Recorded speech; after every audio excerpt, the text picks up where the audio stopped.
तप करके प्राप्त करी, और इसमें हम अपनी गलती से इसके साथ आ गए। अब इसने हमारा दुरुपयोग किया है, हमें सताने का हर संभव प्रयत्न किया है। कारण क्या है कि ये चाहता है कि इनको जितना दुखी करूँगा उतना ही वो सतपुरुष कबीर साहब दुखी होगा, क्योंकि ये उसके बच्चे हैं। इसलिए इसने हमारे को यहाँ दुखी करने में कोई कसर नहीं छोड़ रखी। अन्य पशु पक्षी बना दिए, उसमें सिरे से ही सब कुछ कष्ट है, और फिर उन्हीं में से मच्छर हैं, सर्प हैं, सेंग हैं, शेर, और ये मनुष्य को मारने के लिए, इनको पीड़ा देने के लिए तैयार कर दिए। अन्य कीटाणु बना दिए जिनसे इनको इन्फेक्शन हो, मर जाए, इनको बीमारियां लग जाएं।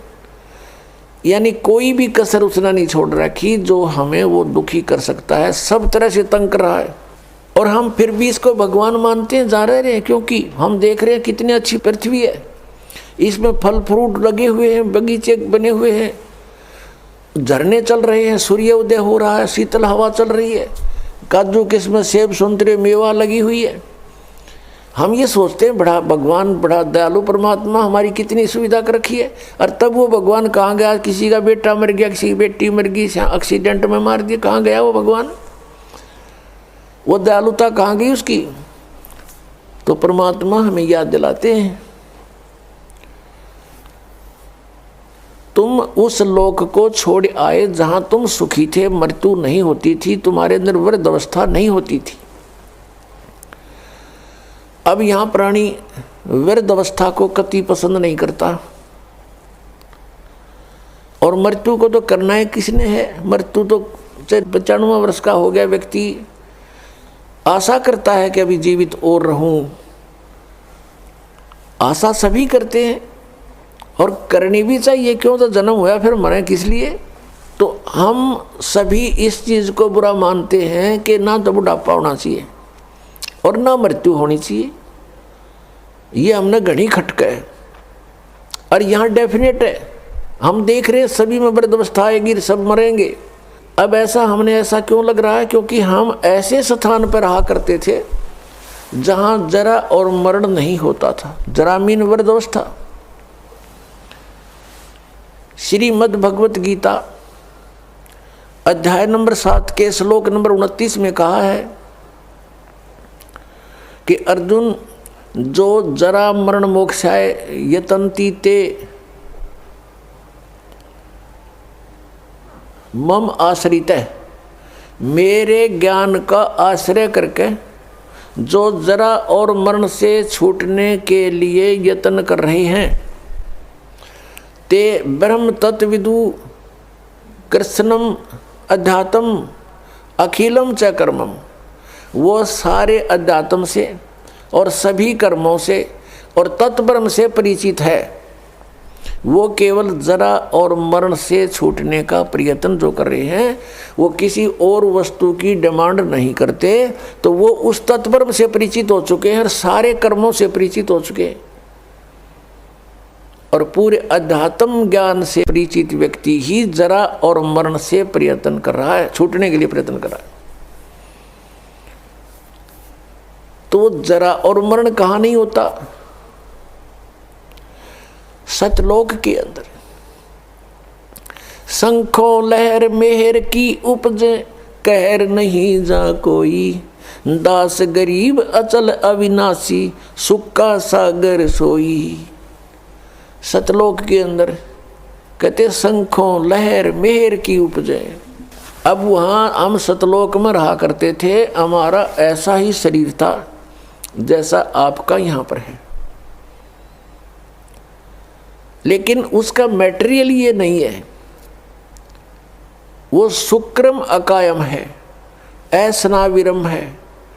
माता पिता के योग से जैसे यहाँ शुक्र से बनता है, ऐसा वहाँ हमारा शरीर नहीं है। यहाँ 5 तत्वों से बना हुआ है, वहाँ 1 तत्व से, नूर तत्व से बनता है। अब जैसे हमारा शरीर 5 तत्वों से बना हुआ है, इसमें कहीं तत्व दिखाई नहीं देता और कितना सुंदर हमें लगा है। इसी प्रकार उस नूर तत्व का वहाँ ऐसे परमात्मा ने व्यवस्था कर रखी है। हमारी आत्मा के ऊपर फिर एक कवर वो नूर तत्व से होगा, और उसका 16 सूर्य जितना प्रकाश होगा, इतना तेज, इतना नूर होगा उसका, होगा मनुष्य सदृश ही। और वहाँ पर आपका पूरा परिवार होगा, आपका अलग से कुटुंब होगा, पूरा अलग से महल बने हुए हैं जिनको बने बनाए आप छोड़ आए। आपकी सारी व्यवस्था वहाँ पहले से बनी हुई है। और एक व्यक्ति को यानी एक आत्मा को और उसके कुटुंब को, परिवार को वहाँ पर इस पृथ्वी जितना स्थान अकेले को प्राप्त है। उसमें बाग बगीचे, झरने, बहुत गुणे। अब ये बातें आपका ना समझ में आवे। और हम वहाँ इतने खुले स्थान पर रहते थे, इसलिए यहाँ पर भी हमारी वो टेंडेंसी है, हमारी वृत्ति वैसी ही है। हम क्या चाहते हैं, एक पार्क हो, कोठी हो, कोठी भी कई कमरियाँ की हो, ऊपर नीचे हो हैं, और खूब सैर सपट्टे करने, कार हो, स्पीड से जाओ और इधर उधर घूमें। तो वहाँ अपने आप विमान है आपके पास, आपकी वचन से विमान है, जहाँ चाहो वहाँ जा सकते हो, बहुत स्पीड से जा सकते हो। और बहुत बड़े आपका स्थान है, तो वो सुविधाएं आपको वहाँ थी, उसकी अब खोज हम यहाँ कर रहे हैं। कोयले की खान में हम स्वर्ण ढूंढ रहे हैं, गोल्ड, या कोयले की खान है, हम ढूंढ रहे हैं यहाँ सुख, या सारा दुख ही दुख है। परमात्मा कहते हैं तन दर सुखिया कोई नहीं देखा, जो देखा सो दुखिया हो। उदय अस्त की बात करे, मैंने सबका करया विवेक का हो, मैंने सबका विवेचन कर देख लिया। किसी के पास भी संत जाते हैं, 100 समस्याएं बता देता है, चाहे राष्ट्रपति हो यहाँ का, और चाहे वो ब्रह्मा हो, चाहे विष्णु हो, चाहे शिव हो, और चाहे इंद्र हो, वो भी 100 समस्याएं। उनके इतिहास देख लो, ऋषियों के सामने कैसी प्रार्थनाएं कर रखी उन्होंने। तो पुण्यात्माओं, वो सुख सतलोक में है। परमात्मा सतपुरुष है, वो कबीर देव है, वो सतलोक में है। जब हम उसके राज्य में पहुंच जाएंगे, फिर हमारी मृत्यु और बुढ़ापा नहीं होगा। वहां जाएंगे कैसे, वो विधि आपको कल के सत्संग में बता दी थी विस्तार से, कि नाम जाप से हम भक्ति की कमाई इकट्ठी करेंगे। जब हम सतलोक से आए थे, हमारी बैटरी फुल चार्ज थी, हमारे बहुत ज़्यादा पुण्य हमारे साथ थे। अब हम अपनी गलती से इस काल के साथ आगे लटक गए, इस पर आसक्त हो गए, और अब यहाँ हम रह रहे हैं इसके लोक में, तो हम उस अपनी पुण्य कमाई को बर्बाद कर चुके हैं। इसका ये रेस्टोरेंट है। अब जैसे ऊपर स्वर्ग बना रखे इसने, इस काल भगवान ने, वो स्वर्ग क्या है, स्वर्ग इज ए रेस्टोरेंट। और उस रेस्टोरेंट में जो कोई जाता है तो उसका मालिक उससे चार्ज लेता है। जैसे कमरे का किराया, खाने का, जैसे खाने का खर्चा उसका 20 रुपये लगते हैं तो 50 रुपये चार्ज करता है, और वो उस कमरे में, उस रेस्टोरेंट में रहने वालों से चार्ज किया जाता है, और उनकी पूंजी समाप्त होती है, होटल वाले की पूंजी बढ़ती है। तो ऐसे ये काल भगवान ने रेस्टोरेंट बना रखे हैं जिनको ये स्वर्ग कहता है। वहाँ सारी सुविधाएं, बदमाशी, बकवाद, डांस, गाने, बड़े बड़े झरने बह रहे हैं, पार्क बने हुए हैं, वहाँ ये सैर सपट्टे करके स्वर्ग में अपने पुण्यों को नष्ट करके फिर दोबारा यहाँ पृथ्वी पर आ जाता है। तो पहले इसने हमको ऊपर रखा अपने महास्वर्ग में, जिसको ब्रह्मलोक कहते हैं, और ये स्वयं गुप्त रहता है। उसने वहाँ ब्रह्मलोक में एक इंद्र का लोक, एक महाइंद्र का लोक, और महाइंद्र के लोक में इसने ऊपर बना रखे हैं फिर नकली सतलोक, यानी सच्चे सतलोक की, रियल सतलोक की डुप्लीकेट नकल बना कर यहाँ स्थापित कर दिए कि कल को इनको कोई बताने आ भी जावे सतलोक वाला, कोई परमात्मा या उसका कोई भेजा हुआ दूत, तो ये भ्रमित रहे कि यहाँ है सतलोक, इसी में धक्के खाते रहे। तो नकली सतलोक, अलखलोक, अगमलोक, अकय लोक यहाँ बना रखे हैं काल ने इस ब्रह्मलोक के अंदर। तो हमें पहले वहाँ रखा और चार्ज हमारे से शुरू कर दिया। फिर हमारी पूंजी कुछ कम हुई तो नीचे वाले स्वर्ग में रखा, जहाँ इंद्र का लोक एक अलग से है, कोमन स्वर्ग बोलते हैं उसको। और उसमें भी जब पुण्य समाप्त हुए पृथ्वी पर पटक दिया, मनुष्य बनाकर पटक दिया, यहाँ जन्म दे दिया स्त्री पुरुष बना करके। फिर यहाँ पर हमारे इतने पाप इकट्ठे होते चले गए। पुण्य क्योंकि शास्त्र अनुकूल साधना से बनते हैं, शास्त्र अनुकूल साधना इसने मिथ्या करवा दी। जब तक हमारे पूर्व जन्म के पुण्य रहते हैं तो हम जो साधनाएं किसी से भी सुनाते हैं उसको करते रहते हैं, और वो हमें लाभ हो रहा है पूर्व जन्म के संस्कारों से। हम सोच रहे इन साधनाओं से हमें पुण्य लाभ हो रहा है, तो इस भ्रम के अंदर हम अपने सतयुग त्रेता द्वापर में ये सब पुण्यों का नाश कर देते हैं। और उस दौरान परमात्मा आते हैं, स्वयं चारों युगों में आते हैं, क्योंकि अपने का दुख अपनों को ही होता है। उस परमात्मा से हमारा कष्ट सहा नहीं जाता। हम रोते हैं, चिल्लाते हैं, किसी का बेटा मर गया, किसी की बेटी मर गई, लेकिन वो परमात्मा फिर वहाँ से चल कर आते हैं। हमें ज्ञान देना चाहते हैं कि तुम जहाँ रह रहे हो ये स्थान ठीक नहीं, ये काल का लोक है, और यहाँ जितनी बार जन्मोगे ये संकट तुम्हें झेलने पड़ेंगे। इसके लिए मैं बताता हूँ, और तुम ये साधना, ये भक्ति करो, ये छोड़ दो। लेकिन हम इतने रंगे जा चुके होते हैं, इस काल के दूतों के द्वारा रह रहकर फीड कर दिया जाता हमारे अंदर, हम परमात्मा के उस ज्ञान को स्वीकार नहीं कर पाते हैं। हमारी बुद्धि जीव संज्ञा की है, और हम इन ऋषि महर्षि संतों को परम संत मानकर इन पर समर्पित हो चुके हैं, और ये सोच चुके हैं कि ये भगवान को प्राप्त कर चुके हैं, इन्होंने सतलोक चले गए होंगे। क्योंकि सतलोक वर्तमान के अंदर ठेका ये राधा स्वामी पंथ, धन धन सतगुरु पंथ, जय गुरुदेव पंथ मथुरा वाला, इन्होंने ले रखा है कि हम सतलोक भेजेंगे। इन सतलोक का ना पता, इनको सतनाम का पता नहीं। इनके पूर्वज ने, यानी जिसने ये काल का जाल प्रारंभ किया, राधा स्वामी पंथ श्री शिवदयाल जी को कहते हैं, उनका चलाया हुआ ये पंथ है।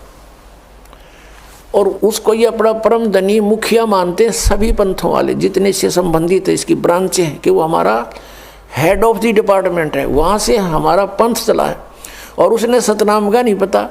सतनाम सतलोक भी सतनाम, सचखंड भी सतनाम, सतपुरुष भी सतनाम, और सार शब्द भी सतनाम को कहते हैं, और सत शब्द भी सतनाम को, और सतनाम भी सतनाम को। ये सतलोक जाएंगे। अरे इनके मंत्र पांचों काल के, नाम से मोक्ष होगा। परमात्मा कहते हैं जैसे ये हठ योग करते, 2.5 घंटा सुबह बैठो, 2.5 घंटा शाम बैठो, इन्होंने पुण्यात्माएं जो है इन्होंने अपने पैर भी खराब कर लिए। एक भक्त आता फरीदाबाद साइड से, दाढ़ी सी रखता है, वो कह रहा था जी मैं इस राधा स्वामी पंथ से जुड़ के 40 साल मैंने अपना गोड्डे भी कंडम कर लिए, भगवान मिले। वो 2.5 घंटे गए, मैंने 6-6 घंटे बैठ कर देख लिया, कुछ प्राप्त नहीं हुआ। लेकिन मैं प्रभुता के कारण, और मुझे पूछते कि आपने तो 40 वर्ष हो गए साधना करते, कुछ दिखा होगा? कहाँ सब कुछ दिखता है मुझे। और दिखा मैंने खक नहीं था, मैं झूठ बोला करता था अपनी प्रभुता बनाए रखने के लिए। कहा मुझे सब कुछ दिखता है, ऊपर के मंडल दिखते हैं, सतनाम दिखाई देता है, सतनाम के अंदर नो सतलोक में फलान। अभी न सतनाम का पता नहीं, न बोला सतनाम का मुझे अब पता चला सतनाम क्या चीज़ है, और मैं मूर्ख बना रहा था वहाँ आसपास के व्यक्तियों को। तो पुण्यात्मा ये जो सतलोक की महिमा गाते हैं, इनको सतनाम सतलोक का पता नहीं। अब परमात्मा कहते हैं कि कलयुग में जीवन थोड़ा है भाई, कर ले बेग संभार, योग साधना बने नहीं केवल नाम आधार। अब जैसे सतयुग के अंदर लाखों वर्ष की आयु थी जीव की, और फिर त्रेता में लास्ट में 10,000 वर्ष की आयु रह जाती है, और द्वापर के अंत में 1000 वर्ष की आयु रह जाती है, और कलयुग के लास्ट में 20 वर्ष की आयु इस मनुष्य की रह जाएगी। तो लाखों वर्ष बैठ के वो हठ योग करें जाते, सबकी समाधियाँ ऊपर जाती थी। समाधि क्या चीज़ है? जैसे कल आपको दिखाया था, रात्रि के समय जय गुरुदेव पंथ के मुखिया श्री तुलसीदास साहेब मथुरा वाले का अनुभव, वो कहीं बताता है मुझे रास्ते में रामकृष्ण दिखाई दिए, फिर कहता है मुझे वहाँ उनके कहते हैं सीन दिखाई देते हैं, वृक्षों में आदमी और वृक्ष नाच, आदमी उनका लटक रहे, व्यक्ति लटक रहे हैं और वृक्ष नाच रहे ये मूर्ख बना रहा काल इनको। तो फिर ये कहता है श्री राम श्री कृष्ण की झांकी देखी, नज़ारा देखा, उनकी सवारी निकली मैंने देखी साधना में। फिर इन्होंने क्या देखा कि वहाँ सतपुरुष एक स्त्री के साथ बैठा हुआ यो काल बैठा है दुर्गा के साथ में, दूर से दिखाई दे दिया इसने किसी रूप में। इंद्र भी अपनी पत्नी के साथ सची के साथ रहता है स्वर्गलोक में, तो इसने वो ज्ञान है ही नहीं, इसी को देख लिया परमात्मा है, सतपुरुष है। अब क्या है कि जैसे सतयुग के अंदर साधक साधनाएं करते थे, उनके सबत शरीर होते थे और माइंड सेट होता था, पूर्व संस्कार अच्छे होते थे, कोई काम नहीं होता था विशेष। जैसे सतयुग में सभी हरा भरा होता है पूरा पृथ्वी, और बहुत सुंदर मेवा फल, और जैसे आपने देखा होगा सामक एक घास होता है जिसके बहुत बाजरे जैसे दाने लगते हैं, और इस तरह के गेहूं वगैरह ये अपने आप उगे रहते हैं, उनको काटो समय आने पर और अपना पछोड़ो और खाओ, फल खाओ, काम कोई नहीं, लेकिन वो भगवान की भक्ति अवश्य करते हैं। अब जैसा भी उनको ज्ञान होता है ऋषि महर्षि या आस पास से, तो उसी तरह वो बैठ जाते, बैठकर उनके अंदर कोई ना कोई चैनल ऑन हो जाता उनका।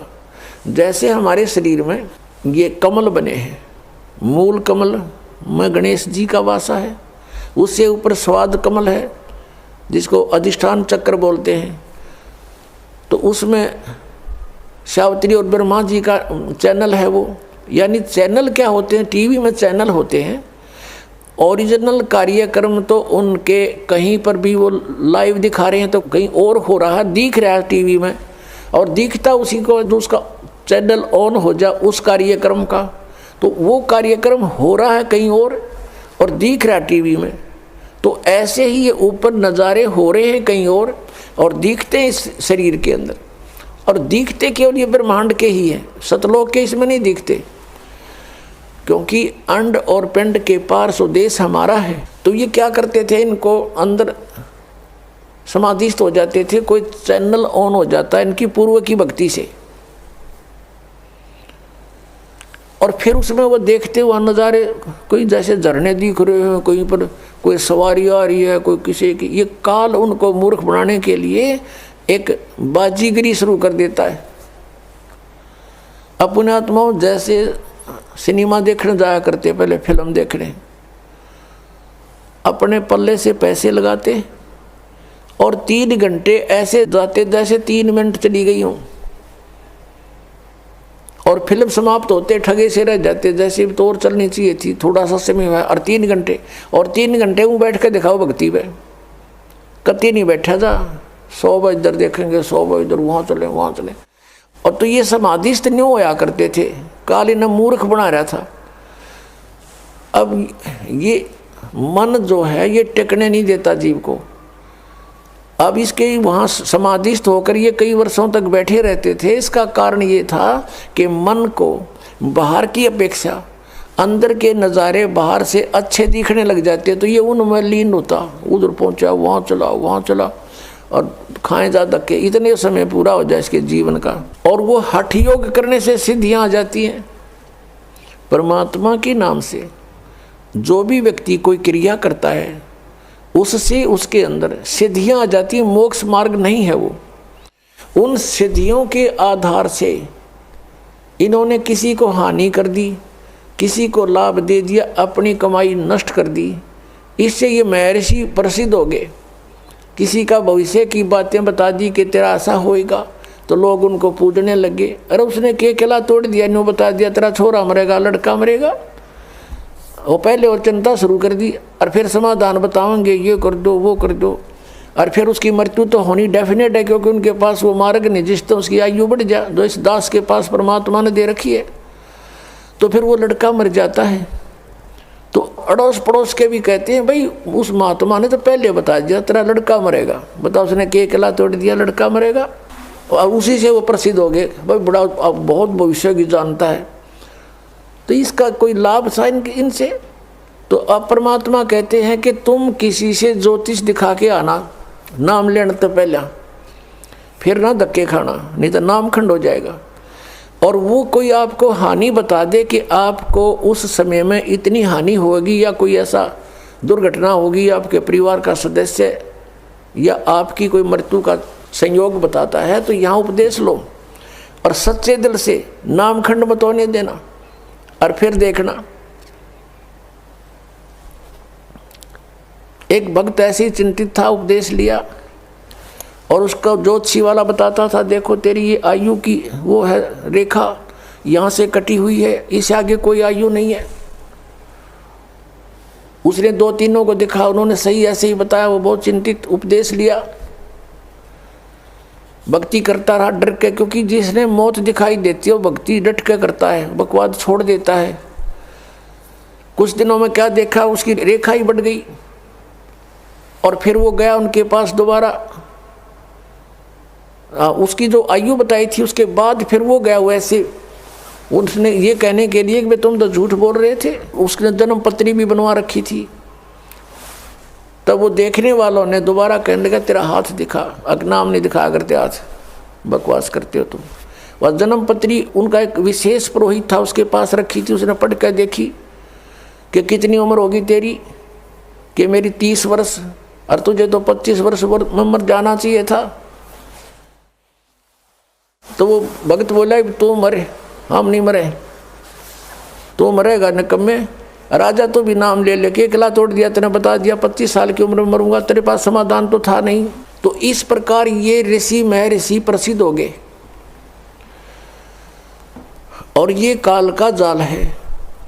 तो ये जो साधनाएं परमात्मा बताते हैं कि अब स्पष्ट कर दिया प्रभु ने कि कलयुग में जीवन थोड़ा है और कर ले वेग संभार, वेग माने शीघ्रता से। और योग साधना इबतरी बने नहीं, केवल नाम आधार। जैसे तुलसी साहब जी हुए हैं, वो जिसने रामायण लिखी है, वो भी कहते हैं कलयुग केवल नाम आधारा, सुमर सुमर नर उतरो पारा। अब कौन से राम का, कौन सा नाम, अब नाम के ऊपर बात आ जाती है कि मोक्ष मंत्र के जाप से होगा। मंत्र के जाप से हमारी भक्ति बनेगी, कमाई बनेगी, और उस भक्ति की कमाई से हम फिर दोबारा रिचार्ज होकर के सतलोक जा सकते हैं। हम जब सतलोक से आए थे हम फुल चार्ज थे, यानी हमारे पास हमारे बैग भरे थे हमारी पुण्य कमाई के। इस काल ने हमें लूट लिया। और जो साधना इसने बताई हैं वो अस्थायी लाभ की है। जैसे वेदों में ओम नाम का जाप 5 यज्ञ बताई है, तो ये ओम नाम ब्रह्म का है। ओम नाम की कमाई इस महास्वर्ग में, सतलोक में नहीं, महास्वर्ग में, और इसके नकली सतलोक में, वहाँ हम बर्बाद कराते थे। जैसे आपको बहुत बार बताया है कि एक समय मार्कंडे ऋषि साधना कर रहा था, तब ऐसे समाधिस्थ होकर बैठा था। और जो वर्तमान में इंद्र होता है, स्वर्ग का राजा, वो यज्ञ तप आदि से बनता है। तो उसको एक हिदायत, इंस्ट्रक्शन होती है, उसके लिए एक चेतावनी होती है कि तेरे शासन काल में यदि कोई इंद्र की गद्दी प्राप्त करने योग्य तप कर लेगा तो तुझे गद्दी से हटाना पड़ेगा और उसको गद्दी पर नियुक्त करेंगे। तो ये भी चिंता उसको रहती है कि मेरे शासन काल में कोई इंद्र की गद्दी प्राप्त करने योग्य कोई यज्ञ या साधना ना कर ले, तप ना कर ले। इसलिए वो अपने देवताओं को पृथ्वी पर एज ए CID इंस्पेक्टर छोड़ देता है।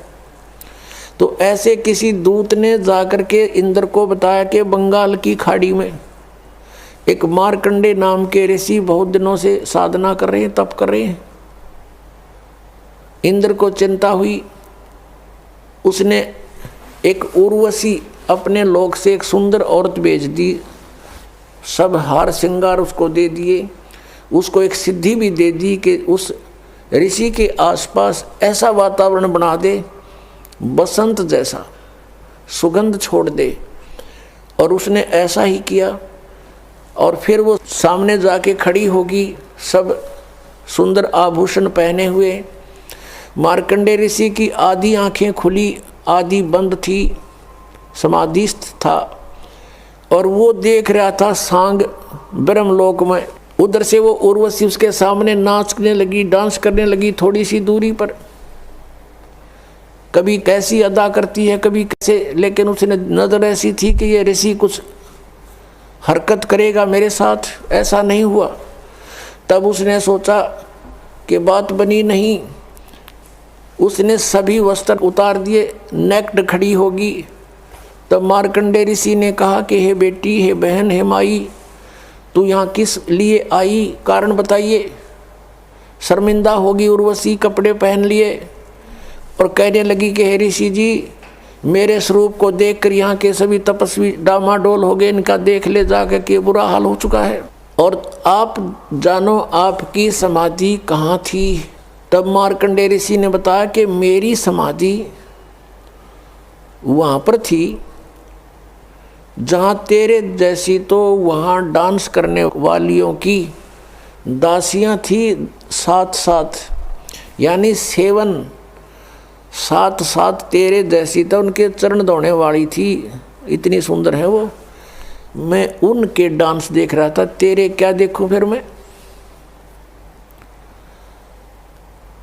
तब उर्वशी ने कहा कि आप मेरे साथ इंद्रलोक चलो। मार्कंडेय ऋषि ने कहा कि तेरे से कोई सुंदर हो उसने भेज जा तू। तो वो कहने लगी, जी स्वर्ग के राजा की पत्नी, इंद्र की पत्नी मैं ही हूँ और मेरे से सुंदर उस स्वर्ग में कोई औरत नहीं है। तो फिर मार्कंडेय ऋषि ने कहा कि जब तेरा इंद्र मरेगा तू क्या करेगी। उर्वशी ने कहा कि मैं ऐसे ऐसे 14 इंद्र वरूंगी, 14 अपने आत्माओं। एक शास्त्र अनुकूल साधना त्याग कर मनमाना आचरण करने से और इस काल के दूतों की बताई भक्ति करने से उस पुण्यात्मा ने इतनी कठिन साधनाएं की होंगी कभी कि वो इतनी लंबी उम्र स्वर्ग की प्राप्त कर ली उसने कि 1008 चतुर्युग तक वो स्वर्ग में रहेगी एज ए पटरानी, एज ए मतलब इंद्र की पत्नी के रूप में रहेगी। और जो इंद्र होगा उसका, इंद्र का शासन काल, Indra is a post, Indra का शासन काल वो 72 चतुर्युग का होता है। एक चतुर्युग में सतयुग, त्रेता, द्वापर, कलयुग, ये 4 युग होते हैं। तो ऐसे ऐसे 72 चतुर्युग तक एक इंद्र का शासन काल होता है। और उसकी मृत्यु के बाद दूसरा इंद्र उसी पोस्ट पर बैठ जाता है। और वो जो सची नाम की औरत है, वो पुण्यात्मा कभी इतने पुण्य कर चुकी है कि वो उनके साथ कांस्टेंट बनी रहेगी। इंद्र बदलते रहेंगे, वो उनकी पत्नी सबकी बनी रहेगी। इतना ये सुख स्वर्ग में इस न सुख मानना है जिसका घना समय स्वर्ग में बीत जा, उसको ये टीरी खा बतावें सबसे अच्छा पुण्यकर्मी। अब इन मार्कंडेय ऋषि ने पूछा कि जब इंद्र मरेगा तू क्या करेगी, कि मैं 14 इंद्र मरूंगी। मार्कंडेय ऋषि बोला कि वो 14 भी मरेंगे, तू फिर क्या करेगी। तब वो क्या बताती है कि मैं तो गधी बनूंगी मृतलोक में, और जितने इंद्र मैं भोगूंगी वो सारे गधे बनेंगे, अपना पुण्य भोग कर, स्वर्ग का राज्य भोग कर। तब मार्कंडेय ऋषि ने कहा कि फिर मुझे तू किस लिए अपने इसे गंदे लोक में ले जावे थी जिसका राजा गधा बने, रानी गधी बने। तो क्या कहती है, मैं अपनी इज्जत रखने के लिए वहाँ जाऊंगी तो ये कहेंगे तू हार कर आगी। अपनी इज्जत रखने के लिए मैं आपको इंद्रलोक में चलने के लिए कह रही थी।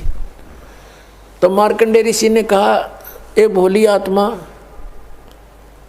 आप ही स्वीकार कर रही है कि मैं मृत्यु के उपरांत गधी बनूंगी, और अब भी तू गधी 14 खत्म करेगी, और फिर भी इज्जत की ठेकेदार नहीं बनी बैठी है कि मेरी इज्जत रह जाएगी, भाग जा से। अब पुण्यात्मा उसी समय इंद्र आ गया। इंद्र ने कहा कि बंद नवाज इंद्र की गद्दी प्राप्त करो, तुम जीते हमारे। मार्कंडेय ऋषि कहता है, अरे इंद्र क्या कहता है, इंद्र का राज तो मेरे लिए काग की बीट है, और आजा बेटा बैठ, तुझे मैं मार्ग बताता हूँ। मार्कंडेय ऋषि कहता है कि बैठ जा बेटा, मैं तुझे भक्ति मार्ग बताता हूँ। अरे भले आदमी, इंद्र की पदवी भोग कर तू गधा बनेगा, बैठ, तुझे ब्रह्मलोक का मार्ग बताता हूँ। अब वो मार्कंडेय ऋषि ने ब्रह्मलोक को सुप्रीम और फाइनल स्टेज मान ली थी, और ब्रह्मलोक में गया हुआ प्राणी जो सत साधना करता है उसको बहुत समय तक यानी एक ब्रह्मा की मृत्यु होएगी, तब तक उसका महास्वर्ग का समय निर्धारित हो जाता है। जो ब्रह्मलोक में चले जाते हैं उनका इतने पुण्य बन जाते हैं भक्ति से, ओम नाम के जाप से। अब मार्कंडेय ऋषि ने यही फाइनल मान रखा था कि इस तो ऊपर कोई जगह है कोई नहीं, स्वर्ग में चलेंगे, महास्वर्ग में जाएंगे यानी ब्रह्मलोक में। और वहाँ क्या देख रहा था, यहाँ बैठा भी देख रहा था वो डांस, और वही बकवास वहाँ उसमें है, वहाँ फिर आँखा देख लेंगे, यहाँ टीवी पर देखा था, और खर्च अपना ही होगा, आपकी उसकी पूंजी जाएगी। तो मार्कंडेय ऋषि ने उसको समझाया कि ये छोड़ दे इंद्र की गद्दी और भक्ति कर तू, और वहाँ ब्रह्मलोक में चल। अब इंद्र क्या कहता है कि महाराज जी फिर देखेंगे, इब तो मैंने मौत कर दे, अगजा मरले डूब के। अब पुण्यात्माओं, ये स्थिति प्रत्येक प्राणी की है। जैसे इस दास के साथ प्रारंभ में ऐसे बीता, किसी मित्र को, प्यारे को, रिश्तेदार को, या वैसे कोई संपर्क में आए व्यक्ति को समझाते थे कि भक्ति करो, क्योंकि जिसके पास अच्छी पोस्ट है, 2 पैसे समय पर प्रयोग करने को हैं, या किसी के पास धन है, अच्छे बिजनेस है, वो सामने गुट्टी लावे और 100 बकवादों में ध्यान उसका रहता है। तो उसे हम कहते कि भैया भक्ति करो, परमात्मा का नाम लो। पहले तो वो कहते किसने देखा भगवान। अब देखो पुण्यात्माओं, हमने समझना है, वो तो जैसे बोली वो बोल लेंगे, उनको ज्ञान जितना उतना ही बोलेंगे, और फिर क्या कहते हैं, देखी जाएगी जो होगी। अब किसने देखा है, जैसे हम कहते भी भक्ति ना करोगे तो गधे बनोगे, पशु बनोगे, ऐसा भगवान के विधान में है। तो वो क्या कहते हैं, देखी जाएगी, किसने देखा है। अब गधा अपने पास से के देखी जाएगी, क्या देखोगे, वो तो कुम्हार देखेगा, फिर 2.5 मन का बोरा कमर पर होगा, हाथ में लठ, और जहाँ स्थान खाली दिखेगा उड़े मारेगा तेरे। अब देखना तो अब देखो, बुराई त्याग दो, भक्ति करो, अपना कल्याण करवाओ। फिर वो क्या कहते हैं, किसने देखा है, किसने देखा आगे का कि ऐसा होगा। अब पुण्यात्माओं, जैसे 5-4 अंधे जा रहे हों एक मार्ग पर, आगे से आंखों वाला उनको मिले और वो कहे भाई कहाँ जा रहे हो सूरदास, वो कहते हैं बाग में जा रहे हैं, और उनको कोई बताया कि ये बाग नहीं है, इधर तो आप जा रहे हो, ये तो वन है, घोर वन, इसमें भयंकर हिंसक प्राणी हैं, तुमने खा जाएंगे, इधर मत जाओ, वापस आओ, आपको दूसरा रास्ता बताता हूँ। अब वो अंधे न्यू कहें कि किसने देखा है, देखी जाएगी। अरे भले आदमी, जो आपको बता रहा है वो देखकर बता रहा है, आंखों वाला है वो, और आपको जो बता रहा है वो सारी आपके साथ बीतेगी उस जंगल में, बियाबान में। तो यही स्थिति थी आप और हम की थी। जिन महापुरुषों की आंखें थी, दिव्य दृष्टि खुली थी, वो आंखों वाले थे। उन्होंने इतने 12 ग्रंथ बनाए हमारे लिए, हम अंधों के लिए, कि तुम हमारी बात पर विश्वास कर लेना, ना दिखता हो तो। अब आँखों वालों की मानने नहीं, और अंधे ने आप दिखता नहीं, तो क्या होगा उसके साथ, वही रिजल्ट होगा जो आँखों वाला बता रहा था। यदि उस मार्ग को नहीं बदलेगा तो उसके साथ वही बीतेगी जो पहले बताई गई थी। अब जैसे कोई चोर ने ये कहे तू चोरी ना कर, भाई वहाँ पकड़ा गया तो पब्लिक पीटेगी, फिर पुलिस में देंगे, तेरी सज़ा होगी, काला मुँह करेंगे, और वो चोर न्योके देखी जाएगी। और कोई न्योके तो भाई डराने के लिए कहा। कुछ ऐसे भी सिरफरे हैं कि ये रोचक भयंकर यथार्थ वाणी तो डराने के लिए कह रखी है। संतों ने ऐसा कुछ नहीं होता, वहाँ स्वर्ग नरक नहीं है, गधे कुत्ते कोई नहीं बनता। और एक सिरफिरा पंथ चल रहा है, ये ब्रह्मा कुमारी वाला इन तो भट्ठाए बैठा दिया। ये कहते हैं मनुष्य तो मनुष्य ही रहेगा, स्त्री स्त्री ही रहेगी, यानी मनुष्य की आत्मा मनुष्य ही बनेगी। फिर भक्ति का क्यों ड्रामा कर रहे हो जब मनुष्य मनुष्य ही बनेगा तो। और उनका एक और ऐसा विधान है कि 5000 वर्ष के बाद सृष्टि क्रम के आधार से जो आज आपका नाम है वही नाम होगा, वैसी सतिथि होगी, वह कर्म होंगे, ऐसा ही शरीर होगा। एक काना था उनमें, एक भगत बता रहा था कि काना था, एक लूच रहा था, और हमसे भी टकराए थे एक बार ऐसे, जिसको पोलियो हो रहा था एक, और वो भी ये गुण गावे इन ब्रह्मा कुमारी वालों के, और वो भी कथा को सुना में बैठ कर डिस्कस करें, बहस करें हमारे साथ। वो कहने लगा कि 5000 वर्ष के बाद ऐसा ही मनुष्य तो मनुष्य बनेगा, और जो जिसका नाम है बाप का नाम, और जो उसका शरीर की सतिथि एज इट इज चेहरा होगा।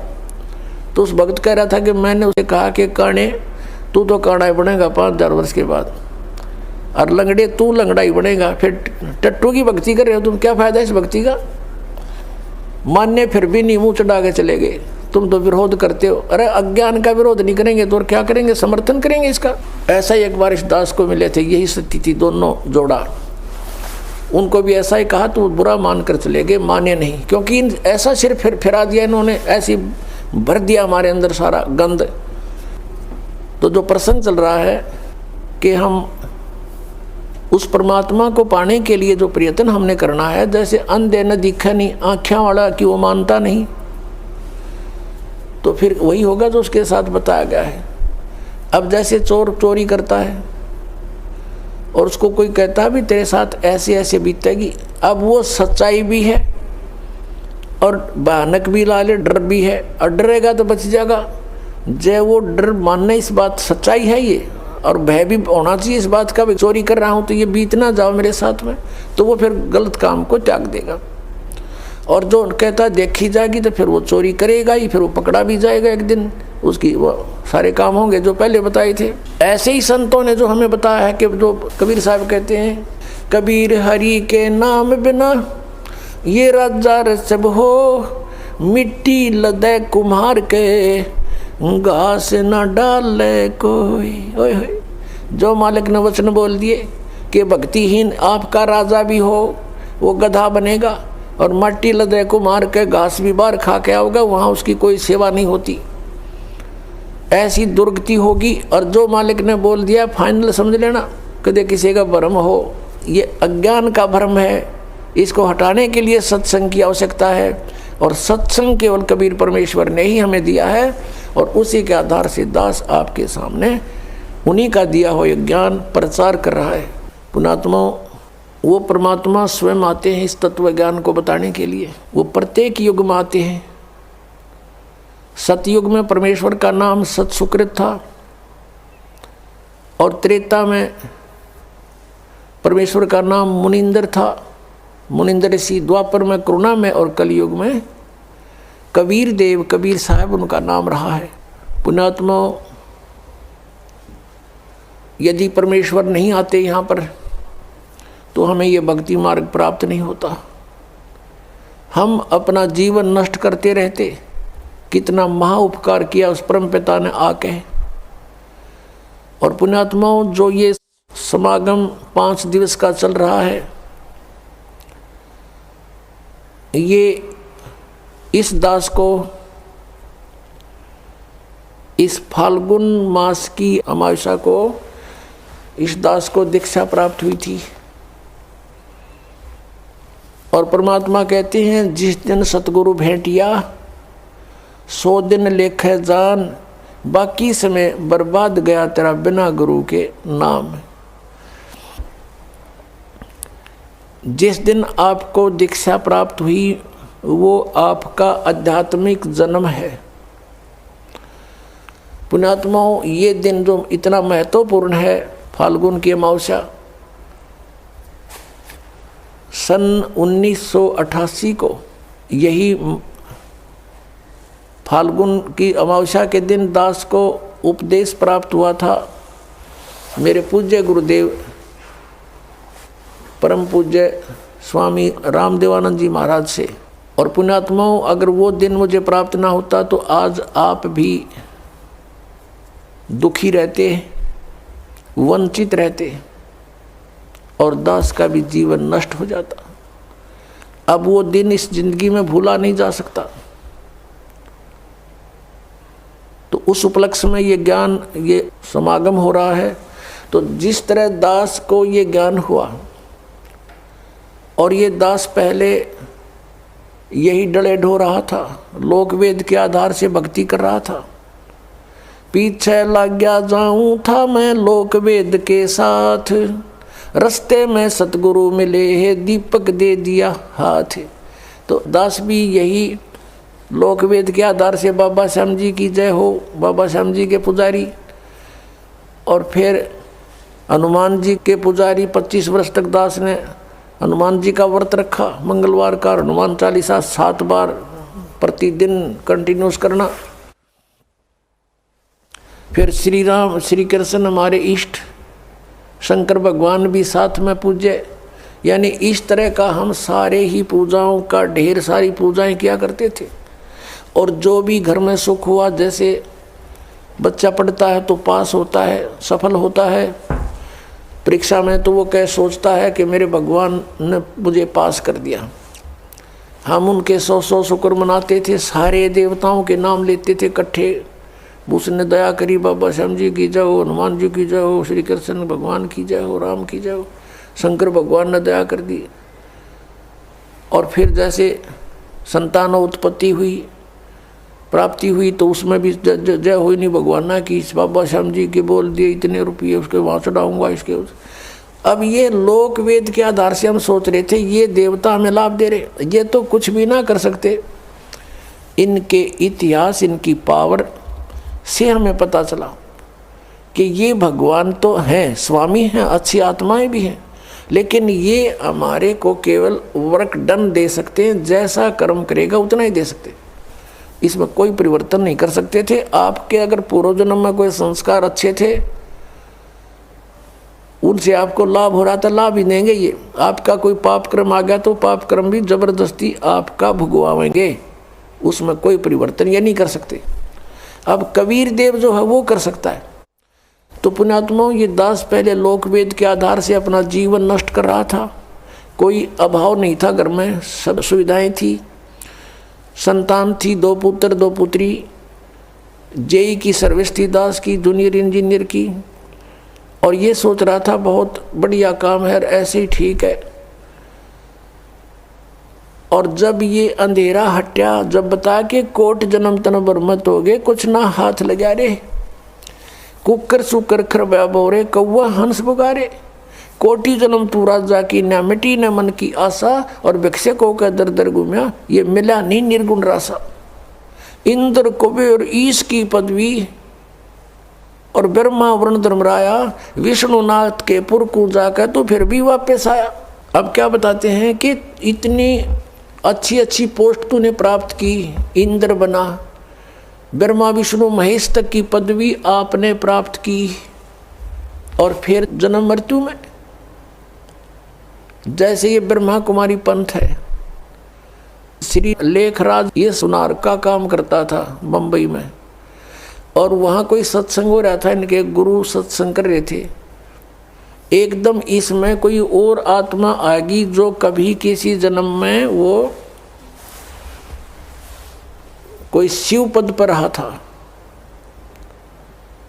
और वो एकदम बेहोश हो गया, यूँ आँख लाल लाल होगी, फिर बोलने लगा शिव हम, मैं शिव हूँ, मैं शिव, और बहुत बोला।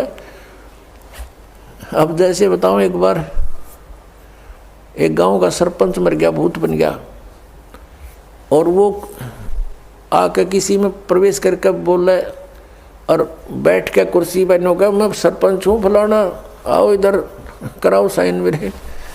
अब वो अब भी अपने आप को सरपंच मान रहा था। तो ऐसे उसका भ्रम था, उसने यूँ एक अड़ंगा और पैदा कर दिया, ब्रह्मा कुमारी वाला पंथ। अब भगवान आवे और दूसरे में बोल लगा, वो कहा माइया बोलने लग गया बुढ़िया में। भगवान ने किसी के बॉडी की जरूरत नहीं है, उसका सहयोग लेकर उसमें बोले। तो काल का विधान है, स्वयं भी ऐसे ही बोलता है, और इसके देवता भी ऐसे किसी में प्रवेश करके बोलते हैं। अब प्रश्न चल रहा है कि हम जो साधना करते थे, इस शास्त्र विधि त्याग का जो मनमाना हम आचरण करते थे, वो साधना हमारी व्यर्थ थी और वो पूजाएं हमारी ठीक नहीं थी। हम इन साधनाओं को हम ये समझ रहे थे कि इनसे हमें लाभ भी हो रहा है और हम सुखी हैं। अब बताया कि इंद्र कुबेर ईश की पदवी और ब्रह्मा वरुण धर्मराया और विष्णुनाथ के लोक को जाकर तो फिर यहीं पर जन्मा मरा, पशु योनियों में गया, फिर वापस आया। अब परमात्मा बताते हैं, जैसे गीता जी अध्याय नंबर 4 के श्लोक नंबर 34 में कहा है कि अर्जुन, जो तत्व ज्ञान है वो सर्वश्रेष्ठ ज्ञान है। चौथे अध्याय के 32वें श्लोक में गीता जी में कहा है कि वो तत्व ज्ञान सच्चिदानंद घन ब्रह्म की वाणी में ब्रह्मणे मुखे, इन्होंने अनुवाद गलत कर रखा है, वहाँ पर ब्रह्मणे मुखे का अर्थ कर रखा है वेद की वाणी नहीं, सच्चिदानंद घन ब्रह्म। 17वें अध्याय के 23वें श्लोक में इन्होंने ही अनुवादकर्ताओं ने ब्रह्मणे का अर्थ किया है सच्चिदानंद घन ब्रह्म। वहाँ सही किया क्योंकि वहाँ विचलित नहीं हुए, यहाँ विचलित हो गए। तो यहाँ इसका अर्थ है कि जो धार्मिक अनुष्ठानों, यज्ञों की जानकारी, यज्ञ कहो धार्मिक अनुष्ठान कहो, इनकी विशेष विस्तृत जानकारी सच्चिदानंद घन ब्रह्म ने अपने मुख से आकर बोली होती है। ब्रह्म ने मुखे, मुख से, और उस वाणी में जो कुछ लिखा है विस्तृत वर्णन, वो तत्व ज्ञान है। और उस तत्व ज्ञान को तत्वदर्शी संतों के पास जाकर समझ। चौथे अध्याय के 32 और 34 का निष्कर्ष है ये।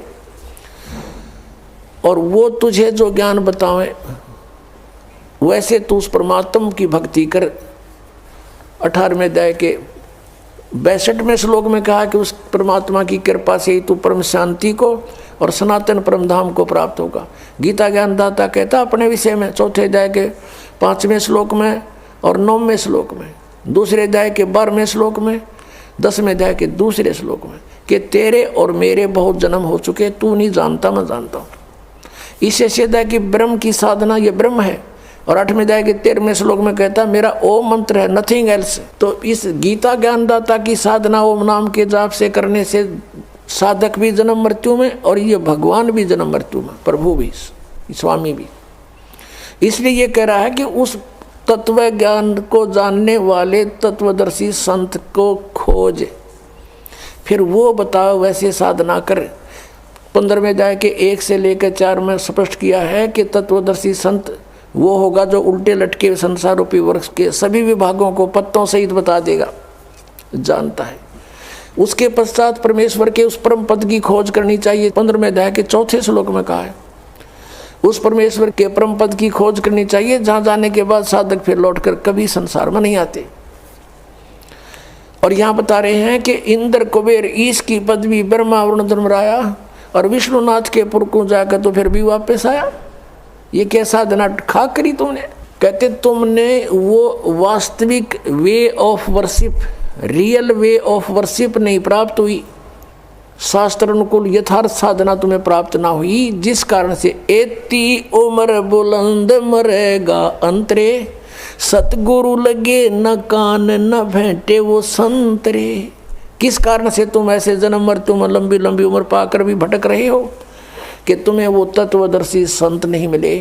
यजुर्वेद अध्याय नंबर 40 के श्लोक नंबर 10 से लेकर 13 तक स्पष्ट किया है कि कोई तो परमात्मा को जन्म लेने वाला संभवात कहता है और कोई असंभवात के वो जन्म नहीं लेता, निराकार है। कहते ये यथार्थ ज्ञान भी कि भगवान कैसा है, कैसे आता है, कैसे जाता है, क्या करता है, वो तत्वदर्शी संत बताओगे, उनसे सुनो। तो गीता ज्ञानदाता और वेद ज्ञानदाता एक है, वो ब्रह्म है, यहाँ भी ब्रह्म है। यजुर्वेद अध्याय नंबर 40 के मंत्र 15 में वेद ज्ञानदाता कहता है कि मेरा एक ओम नाम है, ओम करतु समर किलबे समर करतुम समर। ओम नाम का जाप काम करते करते सिमरण करो, विशेष कसक के साथ सिमरण करो और मनुष्य जीवन का परम कर्तव्य जान के इसका सिमरण करो। इससे क्या होगा कि वायु अनिलम अमृतम अथिदम भस्मांतम शरीरम। जब तू शरीर छोड़कर जाएगा, तेरा शरीर नष्ट होगा, तब तुझे इस ओम से मिलने वाला अमर पद यानी ब्रह्मलोक प्राप्त हो जाएगा। यजुर्वेद 40वें अध्याय के 17वें श्लोक में स्पष्ट कर दिया। 40वां अध्याय अंतिम अध्याय है यजुर्वेद का, और 17वां मंत्र अंतिम लास्ट मंत्र है। इसमें स्पष्ट कर दिया, वेद ज्ञानदाता कहता है कि वो परमात्मा तो प्रोक्ष है, वो तो गुप्त है। जैसे उल्टे लटके हुए संसार रूपी वृक्ष को जड़ तो ऊपर है और तीनों शाखा नीचे है, 15वें अध्याय के 1 से 4 में कहा है। अब जैसे पृथ्वी से बाहर पेड़ दिखाई देता है तो जड़ें प्रोक्ष होती हैं, गुप्त होती है, बाहर का हिस्सा पेड़ कहलाता है। ऐसे बताया है कि वो 40वें अध्याय के 17वें श्लोक में यजुर्वेद में कि वो परमात्मा पूर्ण परमात्मा तो ऊपर प्रोक्ष है, गुप्त है, और मैं ब्रह्म हूँ, मैं ब्रह्म लोक में रहता हूँ, मेरा ओम नाम है। अब यहाँ भी वेदों ने भी बता दिया कि तत्वदर्शी संत की खोज करो, और वेद कहते हैं नेति नेति कि मैं जो ज्ञान दे चुका हूँ ये अंतिम नहीं है। इतना ही नहीं, आध्यात्मिक ज्ञान परमात्मा के विषय में, उसके विषय में तो तत्वदर्शी संत बताएंगे, और वो उस ज्ञान से बताएंगे जो परमात्मा ने स्वयं आकर बोला है। फिर क्या बताते हैं, असंग जन्म तन मृत्या होगे, जीवित क्यों न मरे रे, द्वादश मध्य मैल मठ बोरे, बहुर न दे धरे रे। कि असंग जन्म तन मृत्या होगे, एक बार जीवित मर के देख। जीवित कैसे मरना होता है? मन चाहता है यहाँ के कार कोठी बंगले गुटी सुटी लगाना, ब्याह के अंदर नाचना गाना डीजे बकवाद, कहते इनसे मन हटा। अपने आत्मा सोचने की बात है, ये किसी के कहने से नहीं, कोई प्रतिबंधित नहीं होते ये नियम, लेकिन जो संत नियम बनाते हैं वो आपके लिए